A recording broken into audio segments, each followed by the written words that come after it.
Tally-ho, Panzer people, and welcome back to Project CW. It's been a while, and there's a playtest going on, and they've changed a whole bunch of things, but this, I still maintain, is one of the tank games I'm most excited for, because this is a different kind of tank game. So let's get into it. Alrighty, so this is my tank. You may recognize it, it's a Leopard 1. Specifically, it's a Leopard 1A6A1, which I don't think is a variant that actually exists. But this game plays it sort of loose when it comes to realism. So we're already zipping along really, really fast. Now the main point of this character, who's named Hound, is to be a damage dealer from afar. We of course have to hit weak points, and that's kind of what they excel at doing. So we've got kind of a long reload here, and that's for good reason, because if I can get a shot in... There we go, that's an ammo shot. 2,200 damage. Yeah. So I did say that this is a different kind of tank game, and I wasn't kidding, because this game uses a class system. It's not light, medium, or heavy tanks. No, no, no. This is kind of like Overwatch or Marvel Rivals, but with tanks. You've got damage tanks, you've got sniper tanks, like what I'm playing, and you've got, well, tanky tanks, as well as objectives to capture. There we go, that's one kill. Back out of there. Now we have all these abilities you can see at the bottom left, and we have an energy bar. Yeah, it's that sort of game. Alright, I'm gonna place one now. That's a decoy. And it shows up for the enemy like a real tank, and it's gonna be a little bit hard to tell if it's the real one or not. Most people can see through it, but generally it will make you shoot first and reveal your location. Alright, let's get that shot in there. Alright, he's stunned, and that's gonna make him, or make his crew react slower to things. Come on, let me hit him again. There we go. So, when it flashes up in yellow, that's a critical hit, and... Oh, I've just taken a hit. So I'm just gonna back up and repair. But those critical hits affect vehicles differently, and of course for a marksman unit or sniper unit like the Hound, it does way more damage. Of course, if I hit in the right spot. Right, we got a group of enemies here, so let's use the time to use our special ability. And yeah, that does a little bit of damage, but the main thing it does is it hits their tracks and their engines. That does a lot more damage that way. But of course, they can just repair that and then be back out. But it's a good way to sort of trap a bunch of enemies in one spot. Alright, I'm gonna see if I can get this Hound here. Oh, never mind. You're gonna come up, give me that ammo shot, I'll take it. Oh, we've been hit. We're immobilized. Alright, the track's back up. Let's go and try to hit this Hound again. There we go, ammo shot. Perfect. So while I'm talking about all of these special abilities, mana or energy pools, and critical hits and all of that sort of thing, can't be forgiven for thinking that this is kind of like an RPG, like it's not really a pure tank game. And you'd be right.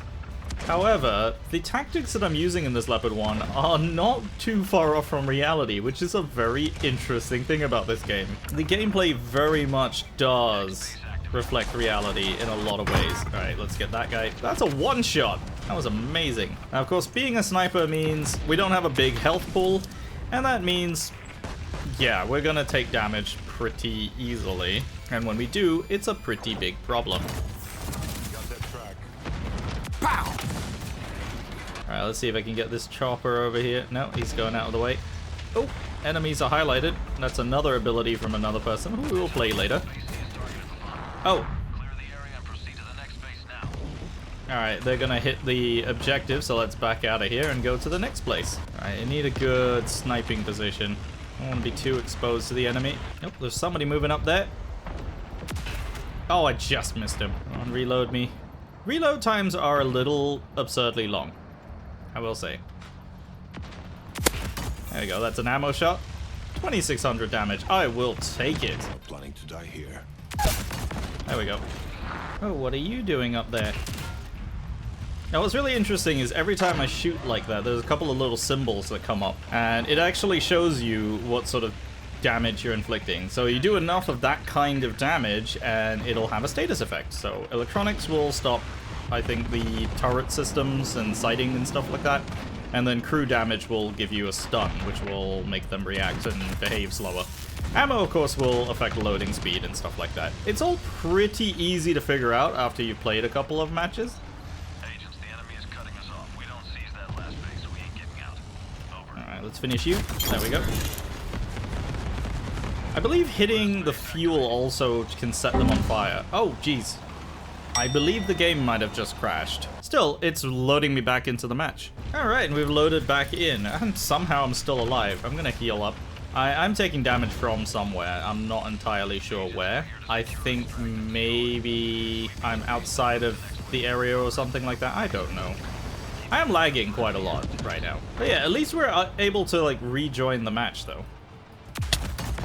There we go, that's a one-shot. He was not expecting that. Oh, hello. Yeah, I wasn't gonna do much being that low on health. Now, this game is, of course, made by the same people as World of Tanks, so I'm not surprised that it has that rejoin feature in there.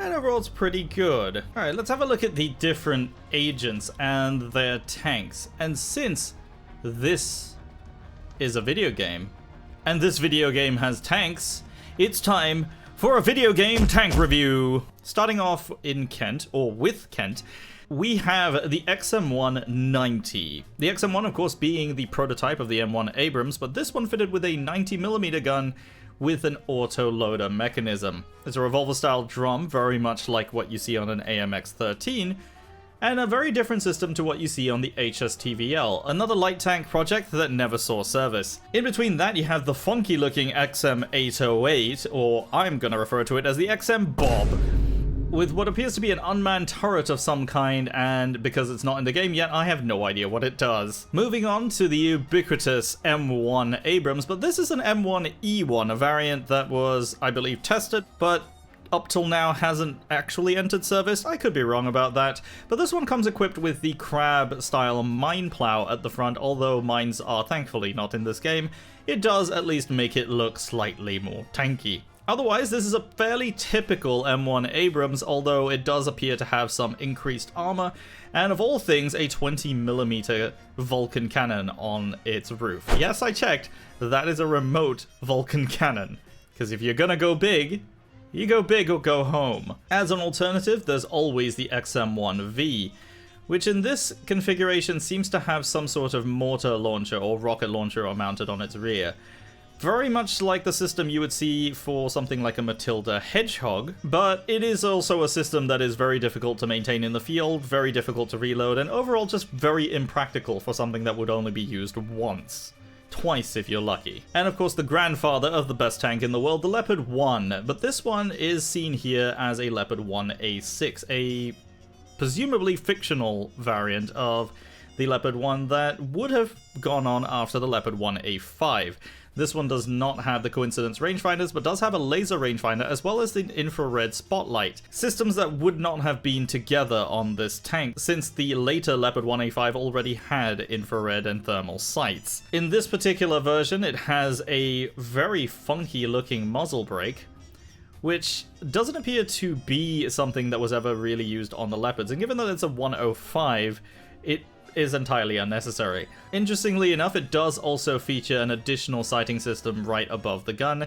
No idea what that's for, but it does seem to be used in the game for something like the laser designator for one of its abilities. So maybe it's not a sight at all and it's just a laser. Either way, they at least haven't messed with the aesthetics of the Leopard, which is still one of the cooler looking Cold War tanks. As an alternative, you do have the Leopard 2FK, which appears to be somewhat related to the 2K, but its gun and overall shape does look like the 2K, but the rest of it kind of isn't. Probably the coolest thing about it, though, are the storage boxes that are put on the outside here. However, they would be entirely impractical and make it harder to actually mount up onto the vehicle, which is kind of why a lot of vehicles have those holes in the side skirts to begin with, and this has no skirts whatsoever. It's like they want the crew to stay outside of the vehicle. Overall, the tanks in Project CW are reasonably realistic. While they do go for a significant amount of flair, it doesn't compromise the way that they actually looked in real life.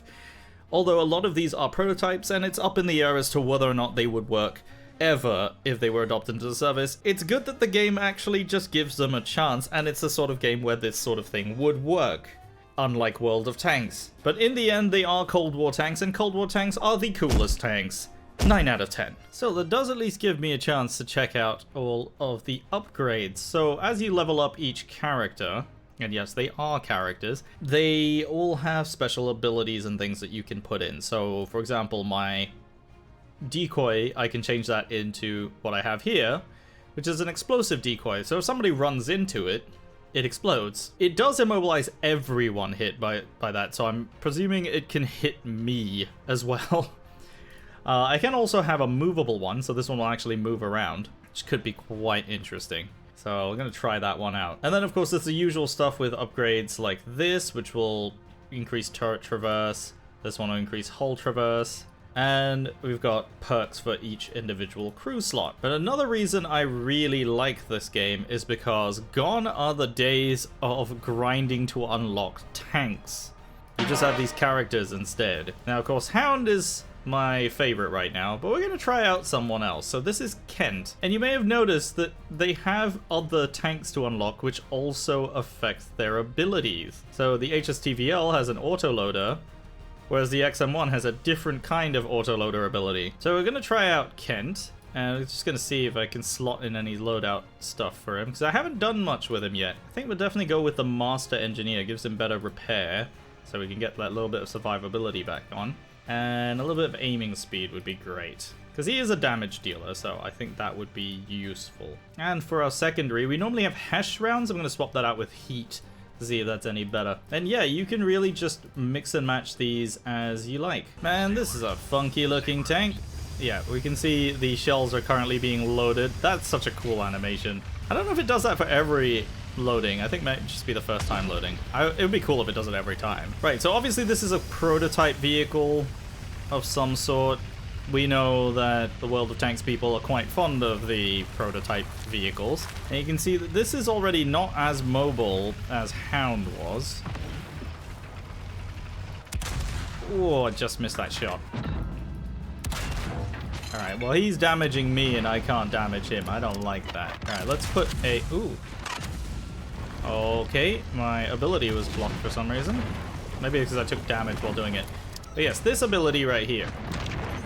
It puts a little recon, like, antenna down so that you can spot enemies. I'm going to put one down here. That, of course, uses energy, which we'll have to recharge.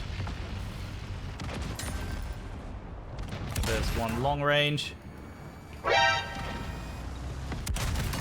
Hit him in the ammo. Hit him again. Hit him again. I'm not sure what he was trying to do there. Alright, let's go up. I'm going to switch over to our heat rounds. Hello!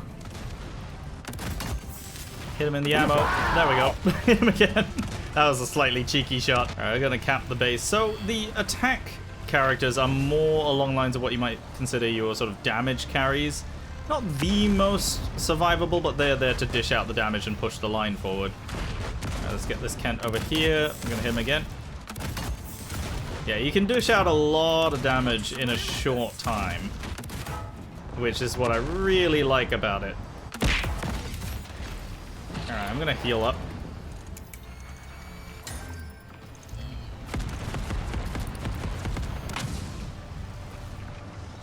Alright, let's see if I can hit this guy.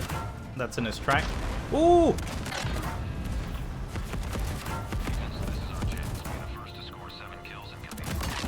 There we go.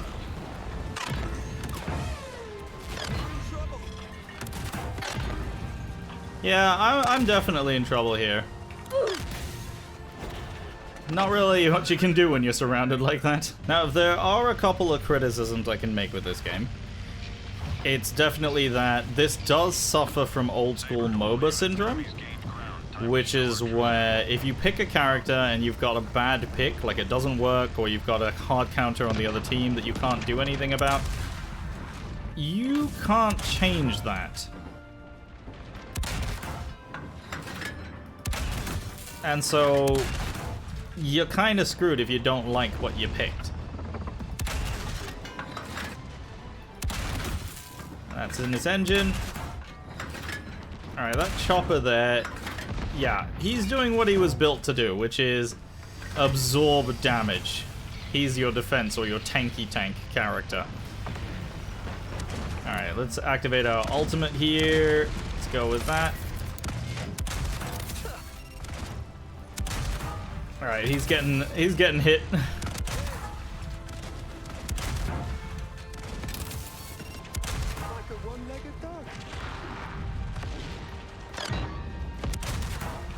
I think my ability will finish him off. But I might be in trouble here.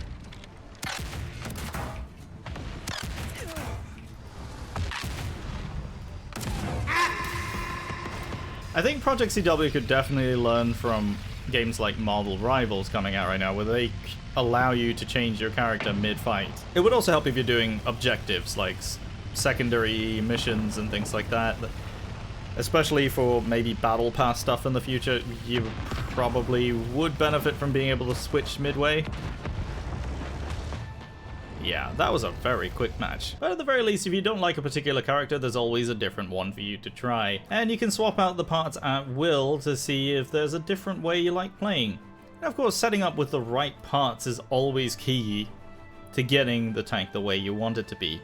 Just like the parts in every single Apex Gaming PC. Yes, that's right, once again, Apex Gaming PCs is back sponsoring another video. Get all the latest parts in your next gaming PC, whether it's the Apex Bronze or Streamer and Streamer Plus PCs, shipped worldwide right to your door. Check the link below and use code PANZER for 5% off your next purchase. And that code works on top of existing promos and sales. And once again, thank you to Apex Gaming PCs for sponsoring this video. Alright, and away we go.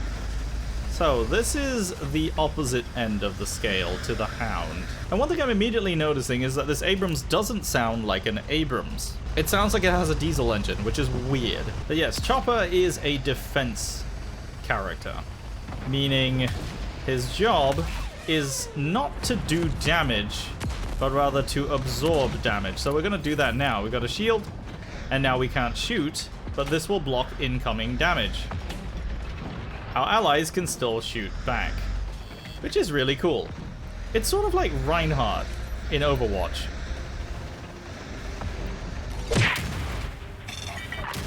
Oh geez, we're being shot in the back. Alright, I'm gonna just go over here. We're gonna repair ourselves. We are very, very sluggish. And I mean, I'm coming off of just having played the Hound, which is just... it would run circles around us right now. Alright, this is not looking good. Let's get our Vulcan cannon going. This doesn't do a lot of damage.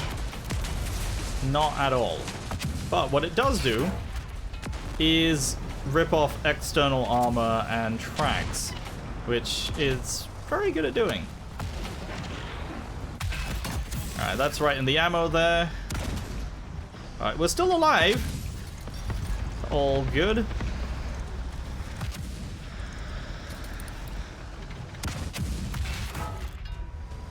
I'm really glad I went for the perks with my repair kit, because getting that is really working well for me. Alright, let's just get some more healing. Or more repairing, I should say. Alright, Hound. Alright. Repair. Yeah, that's not gonna work. There is an entire team out there. This might be a bit of a weird thing to say, but despite the 20mm Vulcan, the bullhorns, the graffiti, and all the other stuff, this is a very normal looking tank compared to all the others in this game. I mean, the Leopard 1, as much as I love it, is wearing a freaking ghillie suit. I'll admit I put that on there, but still a ghillie suit tank. It looks funny. But yeah, this is a very normal looking tank. It is weirdly slow. And I know the Abrams is not that slow in real life. So I know it's kind of artificially done. It suits the character, that's all I'm gonna say. Then again, if you throw this much equipment and armor onto any tank, it would eventually slow down. What is that?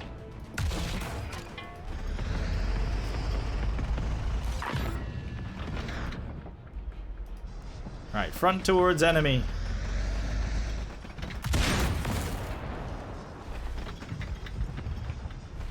I'm kind of playing like a sniper right now, and that's... I think not really helping the team. But then looking at the score right now, I don't think the team needs me. As you can probably tell, this is not my preferred playstyle. Alright, let's shred some of that armor.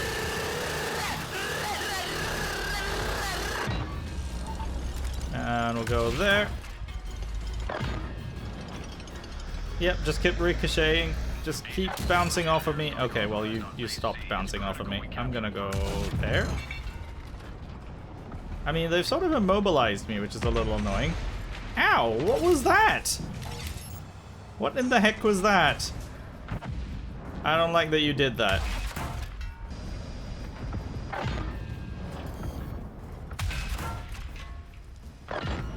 I mean, this is a slugfest right now with Ember, and I'm slightly winning.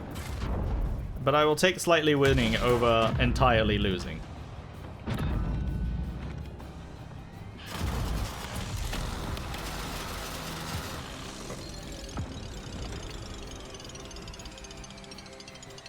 Alright, I still can't see anything. But we won. But overall, I'm really liking how Project CW is going. There's a lot to this, and it just stands out to me as something that's so different to all the other tank games that are around, like World of Tanks, War Thunder, even the upcoming Steel Aces. This just does something a little different that I think is going to bring more people into the sort of entire world of tank gameplay. And that's a good thing. We need more tank games as much as we need more people to play said tank games. And I'm really happy with that. Now, obviously, there are things that the game needs to improve. For example, we badly need the ability to just... Oh, geez, that's good. That's not good. Critical condition. But obviously there are things that they need to improve, and I really think we need the ability to change tanks or change characters midway through a battle. There are going to be times where hard counters may come up and you just need to switch, and a good team composition is definitely going to be important for these kinds of games. As you can see, a lot of people prefer playing Hound. It's not just me, but an entire team of Hounds is a very fragile team. They will unfortunately not be able to absorb much damage, and that is going to be a big problem. An entire team of glass cannons just isn't the best idea. And at the same time, if you're a new player getting into the game, you may not know what character suits you best. And that is why we need the ability to test drive characters before we unlock them. Even if it doesn't cost real money, it's still an investment into the game. You still gotta grind out currency to unlock some of them. At least in the current state of the game. So if you don't know what you're unlocking, you might end up with something you don't like. And that is never a good situation for anyone. But neither of these things will be, you know, make or break for this game. I think it's overall going in a direction that I really like. And yeah, it might not be the, like 100% the most realistic, but then a lot of tank games kind of aren't. And yes, I'm looking at you, War Thunder, so sometimes it is fun to play an arcade game, and you know what, if it's set during the Cold War, or some version of it, I'm down for that. And if you are too, let me know down in the comments, and of course, don't forget to leave a like and subscribe if you're brand new to the channel. My name is Panzer, thank you very much for watching, and I will see you next time. I'm gonna play more of this. Bye-bye.